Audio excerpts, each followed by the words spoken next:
Восточном Туркестане, который Китай называет Синьцзянь уйгурским автономным районом, произошло землетрясение магнитудой 4,8 балла.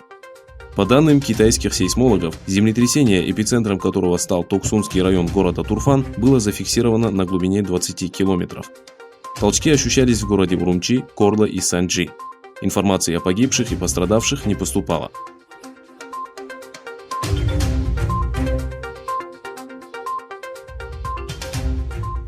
Лидер уйгурского движения Рошан Аббас опубликовала видеообращение, в котором осудила исламский мир в связи с безмолвием по вопросу систематического геноцида и ассимиляции уйгуров и других тюрков, проводимых китайским правительством. Китай пропагандирует коммунистическую идеологию и оказывает влияние на весь мир, угрожая демократии, свободе и наследию исламского мира. Меня огорчает безмолвие исламского мира перед страданиями мусульман уйгурского региона. Будучи мусульманами, мы должны внести свою лепту в решение данной проблемы. Где единство исламского мира? Где те, кто заступится за угнетенных мусульман? Мусульмане региона в отчаянии из-за того, что их оставили без помощи и поддержки. В то же время я понимаю, что исламский мир является жертвой ложной пропаганды и дезинформации, распространяемой Пекином. Я не думаю, что наши братья и сестры оставили бы нас без помощи, если бы были осведомлены о том, что происходит в Восточном Туркестане, отметила Рошан Аббас.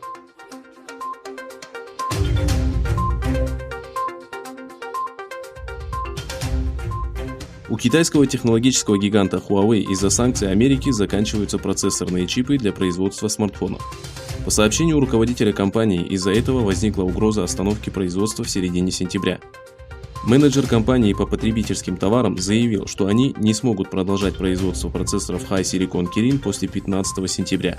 Чипы производятся подрядчиками, которым нужны производственные технологии в США, сказал Ричард Юй, который отметил, что Huawei не имеет технологические возможности для производства собственных чипов.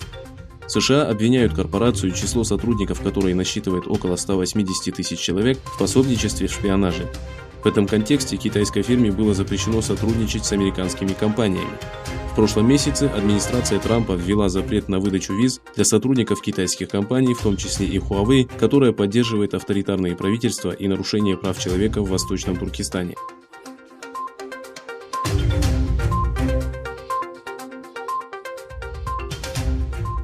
В городе Баян-Нур на севере Китая пациент с бубонной чумой умер от полиорганной недостаточности.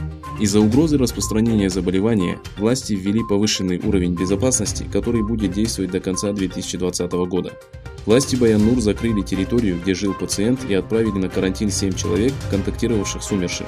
Бубонная чума, известная как черная смерть, является высокоинфекционным и часто смертельным заболеванием, которое распространяется в основном грызунами. В прошлом месяце от бубонной чумы в Монголии умер 15-летний мальчик.